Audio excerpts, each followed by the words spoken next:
بسم اللہ الرحمن الرحیم۔ RQ TV کے معزز ناظرین السلام علیکم۔ ناظرین، حضرت اویس کرنی حضور نبی اکرم صلی اللہ علیہ وآلہ وسلم کی زیارت تو نہیں کر سکے، لیکن دل میں حسرت بہت تھی کہ حضور کا دیدار کر لوں۔ بوڑھی ماں تھی اور ان کی خدمت آپ کو حضور صلی اللہ علیہ وآلہ وسلم کے دیدار سے روکے ہوئے تھی۔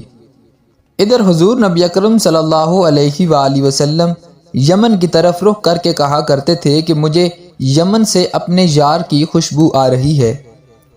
ایک دفعہ ایک صحابی نے کہا کہ حضور، آپ اس سے اتنا پیار کرتے ہیں اور وہ ہے کہ آپ سے ملنے بھی نہیں آئے۔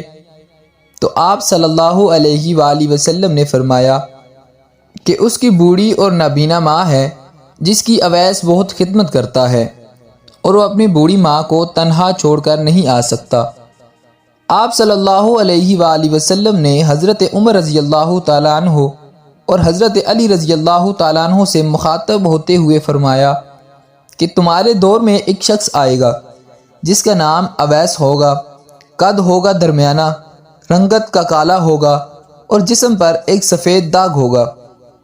جب وہ آئے تو تم دونوں اس سے دعا کروانا، کیونکہ اویس نے ماں کی ایسی خدمت کی ہے کہ جب بھی وہ دعا کے لیے ہاتھ اٹھاتا ہے تو اللہ اس کی دعا کبھی رد نہیں کرتا۔ ناظرین، حضرت عمر رضی اللہ تعالیٰ عنہ 10 سال خلیفہ رہے اور ہر سال حج کرتے، ہر بار اویس کرنی کو تلاش کرتے لیکن انہیں اویس نہ ملتے۔ ایک دفعہ حضرت عمر رضی اللہ تعالیٰ عنہ نے سارے حاجیوں کو میدان عرفات میں جمع کیا اور کہا کہ تم حاجی کھڑے ہو جاؤ، پھر کہا کہ سب بیٹھ جاؤ، صرف یمن والے کھڑے رہو۔ تو سب بیٹھ گئے اور صرف یمن والے کھڑے رہے۔ پھر کہا کہ یمن والے سارے بیٹھ جاؤ اور صرف قبیلہ مراد والے کھڑے رہو۔ پھر کہا کہ مراد والے سب بیٹھ جاؤ اور صرف کرن والے کھڑے رہو۔ تو صرف ایک آدمی بچا اور حضرت عمر رضی اللہ تعالیٰ عنہ نے کہا کہ تم کرنی ہو؟ تو اس شخص نے کہا کہ ہاں، میں کرنی ہوں۔ حضرت عمر رضی اللہ تعالیٰ عنہ نے کہا کہ اویس کو جانتے ہو؟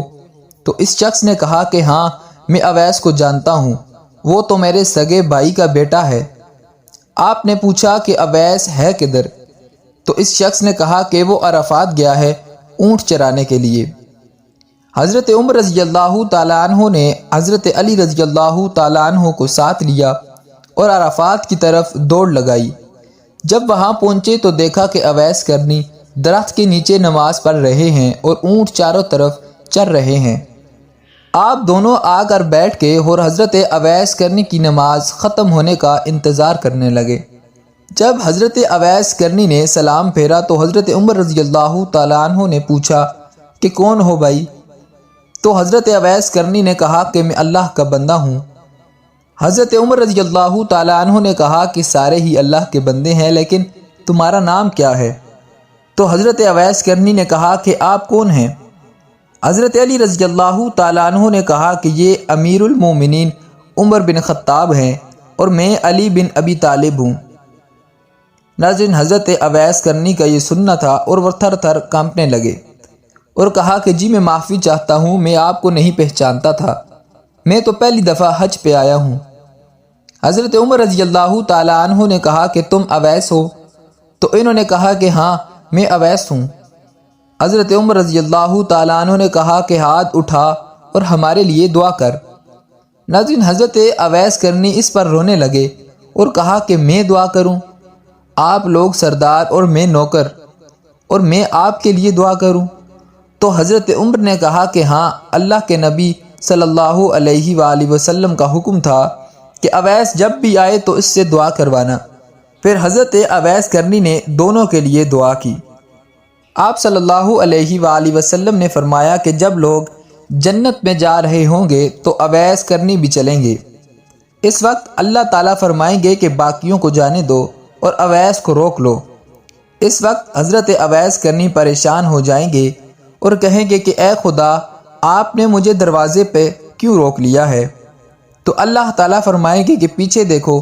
جب حضرت اویس کرنی پیچھے دیکھیں گے تو کروڑوں اور اربوں کی تعداد میں جہنمی کھڑے ہوں گے۔ اس وقت خدا فرمائیں گے کہ اویس، تیری ایک نیکی نے مجھے بہت خوش کیا۔ تو انگلی کا اشارہ کر، جدھر جدھر تیری انگلی پھرتی جائے گی میں تیرے طفیل ان کو جنت میں داخل کرتا جاؤں گا۔